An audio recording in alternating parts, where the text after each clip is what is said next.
All right. I've never thought about how to start this. Should we say hi? Yeah. Okay, wait. Okay.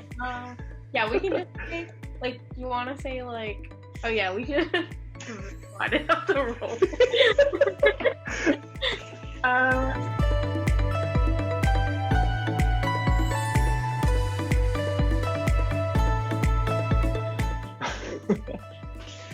Hi, I'm Kenneth. And I'm Maya. Welcome to Journey to the Double Doc. We are incoming MD-PhD students at Penn and Harvard MIT, and we wanted to create this channel to chronicle our training paths. We hope to share things that we learned along the way that we wish we had known, as well just as to be a general resource for those interested and passionate about science and medicine. So feel free to contact us at our Twitter handles or our email. We would love to hear what you want us to talk about, and so welcome to our channel and hope you will join us on our journey. I was like, and I was like, oh my god, like, why are you talking about this? Is like your first impression.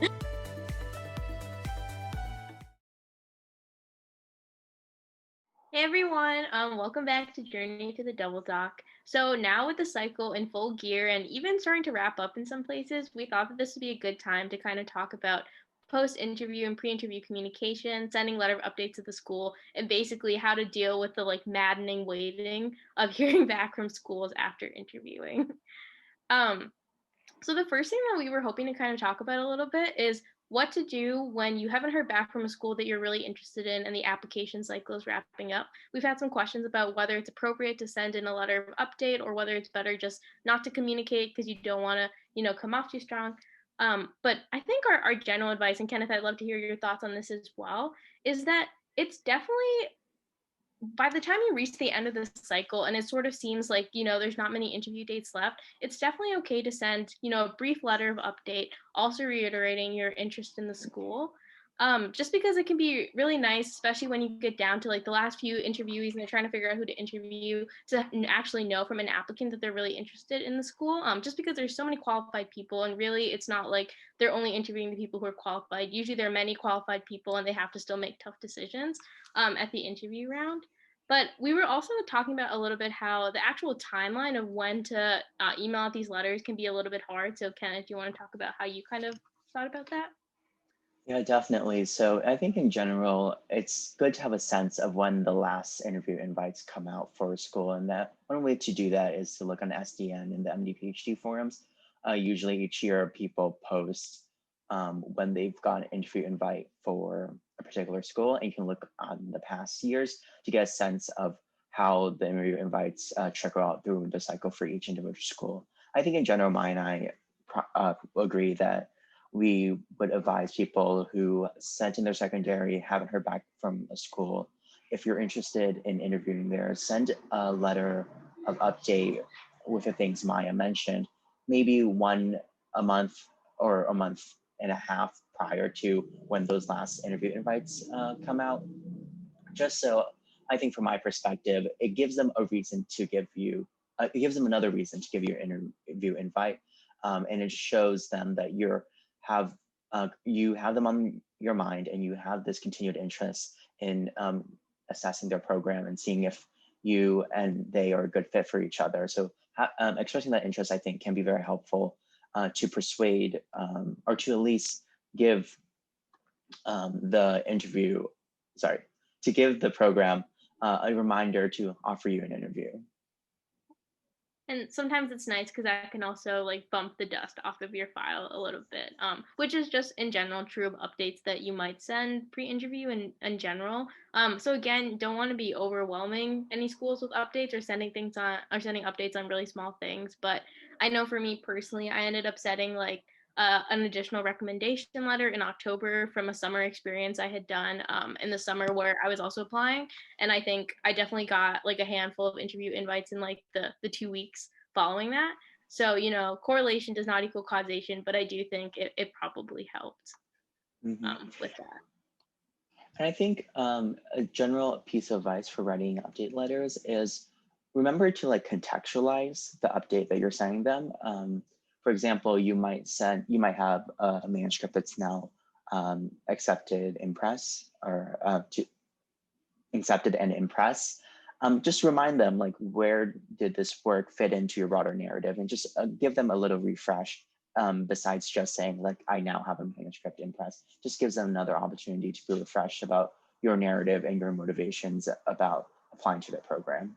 I think then that kind of brings us to what to do post interview. So there's a lot of, I guess, communication that can or can't happen post interview, and it's really stressful waiting to hear back. But the first thing that we often hear people are worried about is thank you notes. Do they actually matter? Should you be sending like a long letter, something short, sending anything at all? And I would say like the general consensus that pretty much all programs is that they're not really doing anything for your application file. But at the same time, I always send thank you notes, and I always recommend people to do it just because it's nice. Like someone is taking time out of their schedule, albeit their COVID-19 schedule, to meet you and interview you and give them some of your time. And I think it's always just a nice way to kind of wrap up those conversations, because you definitely might be seeing these people again in other contexts, even if you don't go to the school that they work at. So at least when I interview here at Penn, I usually fill out my feedback before I get those thank you notes. But I really appreciate the thank you notes because it I really appreciate the thank you notes because it reminds me, sorry. I really appreciate the thank you notes because it tells me what our conversation had imparted on the interviewee, like what about Penn was I able to tell them, what about themselves they were excited to tell me, and just and I'm always curious to see where the interview ends up, so it gives me a way to follow up with them later down the line and ask, so how are things going, just check up and see where they'll be ending up. So just something that I really appreciate at the end of the day. Definitely. And then I guess kind of related to that, there's a big question post interview about, letter of updates that we've already discussed a little bit, but also letter of intents. So for those of you who aren't familiar with the term, this is basically just what is used to describe a letter where someone essentially tells a program that they're their top choice and they plan to attend if accepted. It's not binding or anything, and because of that, I would say the amount of weight that a letter of intent carries at from school to school, is not always the highest, just because there are a lot of people who will write a letter of intent and then ultimately change their mind, and there are a lot of factors on both ends that go into admissions and final decisions. But me and Kenneth both did end up writing letter of intents to the programs that we're both at, so we wanted to briefly touch on it, because at least again, correlation does not equal causation, and probably if you're writing a letter of intent to a program, you felt you were a good fit there, and that probably means that they felt the same way. But we thought it might be helpful just to talk a little bit about what we each wrote in our letters. I don't know if Kenneth, if you want to start. And I think you nailed it on the head, the fit. I think that the reason that I was able to come to this understanding that I wanted to go to Penn and that was my top choice was that I felt that everything that I needed from a program was there, and everything that I needed to excel at a program was here at Penn. And so being able to articulate those reasons is really important in a good letter of intent, because I think in being able to articulate well why you're a good fit for the program and why the program is a good fit for you shows a commitment to the program that I think that admissions committees, at least here at Penn, take very seriously. One way that I figured that Penn took their letters of intent seriously was talking to current students who had also written letter of intents to Penn and got in, obviously. And so that was a signal to me that this is something that Penn really values. And if I really value Penn, that's something that I should be doing here for Penn. Definitely. I think that's a really good way of approaching it. When you wrote your letter, did you include anything else like an update, or was it like solely just to say that you really wanted to go to Penn and they were your top choice? Yeah, I didn't have any updates to give at that point. So it was just solely to reiterate to Penn how much we would fit together. Definitely. That's awesome. Yeah, And mine, so, yeah, sorry. no, I was just gonna say, so what did the process look like for you, Maya? So I think my reasoning was also really similar to you. So we both wrote our letter of intent, me and Kenneth, after we had interviewed all of the programs. So we were lucky to be able to say in our letters that we'd seen the whole gamut of programs that we had been offered an interview at, and these programs stood out as our top choice. For me, I think the one thing my letter of intent was like slightly complicated by was the fact that at that point I realized I loved Harvard and I loved the MD-PhD program, but I interviewed for both MD programs. So it's like a little bit weird to think about how you phrase that correctly. And I had a discussion with my pre-med advisor about it. But I ended up basically just saying in my letter that I really found pathways in HST super compelling. I love the environment in Boston and the MD-PhD program admin, and that I'd be super, super happy to attend. I personally sent my letter to there's like an application portal for Harvard. I just uploaded it there. I know like some people will also send it to like a particular point of contact. I'm not sure, Kenneth, what you send it to. Maybe we can circle back to that at the end. Um, but also in my letter, I included some updates as well. I don't think that I really had anything super substantial to say, but I just put like my grades for the first semester since I was still a senior in college when I applied, as well as some leadership positions that I had taken on at the time, although they were eventually canceled by COVID. Um, and I didn't receive any confirmation that it was read. So it's possible that I'm just saying all of this and it was never actually used in my file. But I do think that it was really something I wanted to do just to know that I had like kind of told them they were my top choice, and like whether it helped or not, I felt good knowing that I had done like that last step in the process of kind of communicating with them. Totally agree. And also, there's almost a bit of soul searching that you do. And I feel like coming up with a letter of intent. And I think that's helpful to do before you have your flood of acceptances or waitlists, because it helps you prioritize yourself and reflect on the experiences you had at each school, things that you liked and did not like about each of them, and kind of to get a first pass feeling about the fit at each. And you asked me a question and I forgot the question you had asked me. Oh, it was about whether or not it was heard. So I ended up emailing it to Skip Rass, the director here at Penn. He replied to me and he gave a very neutral response. Like, it was very difficult to interpret the email one way or the other for sure. So I know at least it was read for sure. But I think in general, Penn has a history of valuing letters of intent. So I think it definitely didn't hurt me to have written it for sure.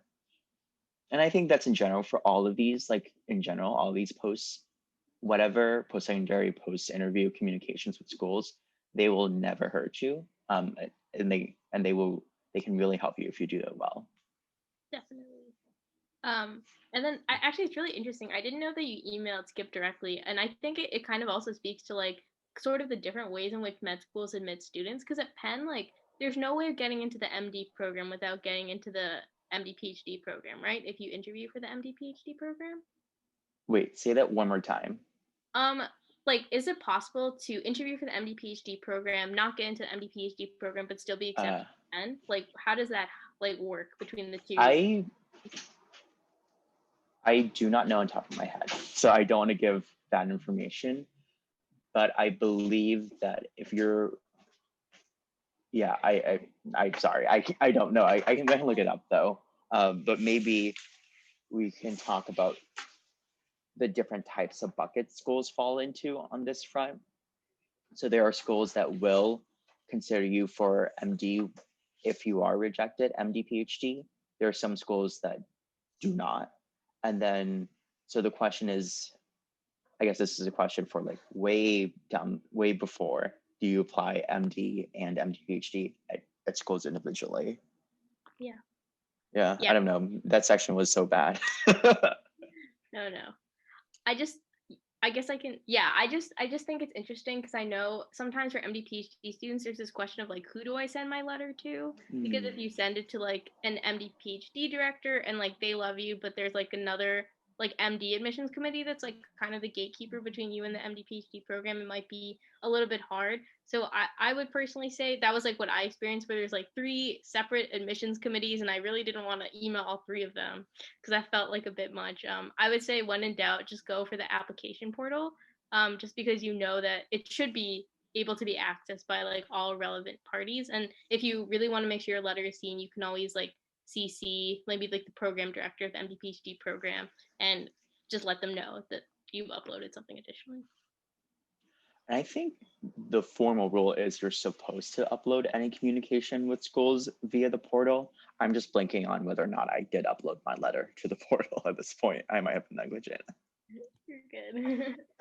Yeah. I guess the big point that we're trying to say is that it can be kind of an ambiguous process. There's no like super formalized way to submit these letters of intent. But in general, I think just writing your ideas down on paper, thinking about where your letter will probably be seen as your best bet. And if there's any questions you have or you just want a sanity check on whatever you're doing, feel free to just reach out to us, and we can help you read through anything or just kind of talk through the process of submitting either an update letter or a letter of intent. For sure. And on the point about ambiguity, it's also important to note that the timeline at different schools can be really different as well. So for example, Tri-I has all their interviews pretty much by December conducted, and they send out their acceptances by end of December. And so their timeline is very different. WashU, for example, has a rolling timeline where after each interview day, in some period of time after each interview day, they respond to that batch of interviewees. So knowing some of the different timelines that happen at each program that you're interested in can be very helpful in coordinating these kind of post-interview communications or pre-interview communications. Definitely. Yeah. And you hopefully should get a good idea of that from your interview itself, or SDN. But again, if there's a specific school you have questions about, we can try to find that information or maybe can speak from personal experience. Yeah. I guess the last thing that we want to say is that we know that this time can be super nerve-wracking, especially with the holidays coming up. I don't know about any of you all who are listening to this, but for me it was really stressful because I came home and talked to friends and they were all like, "Oh, what school are you going to?" Because they were thinking like I don't even know what they were thinking about, but it was a lot because I was basically still waiting to hear back from a bunch of places. Just hang in there. Like, I promise that once the new year begins, things tend to move fast. Like, you'll be finishing off your last interviews. Probably things will pick up again with work or with school now that you're hopefully done with all the missing stuff for MD-PhD interviews. So just try to know that there's definitely light at the end of the tunnel, and very soon enough it'll be April and you'll start making your decisions, and that will be exciting and another stressful period, but we're really excited to kind of see you guys all through to that next step. Yeah, and at least from Penn's perspective, it does not seem like the timeline's going to be delayed relative to last year. We're going to end up wrapping up our interviews in January, like they did last year, and decisions will come out, I think, in March, like they did March or April, like they did last year as well. So I don't expect schools to drag out this and keep everyone in torturous limbo any longer than they have to. But I think revisits will be virtual. So Penn, I felt did, and some of the other schools that I saw did a pretty good job. They're only going to do better from what they scrambled to put together last year. So I anticipate those to be also very informative and hopefully fun for people to get a second look and get a sense of fit at each institution. So lots to look forward to in the spring, the vaccine, some slight progress toward normalcy. A lot to look forward to in 2021.